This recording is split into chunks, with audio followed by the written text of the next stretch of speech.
You ask Tiger to solve. This deals with linear equations with one unknown. The final result is x equals 9/2. Let's solve it step by step. Simplify the expression. Simplify the arithmetic. Group all constants on the right side of the equation. Subtract 9 from both sides. Simplify the arithmetic.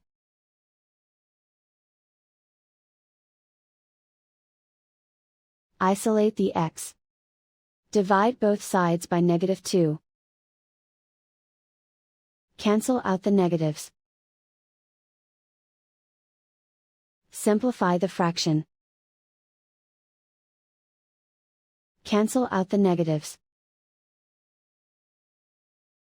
And so the final result is x equals 9/2.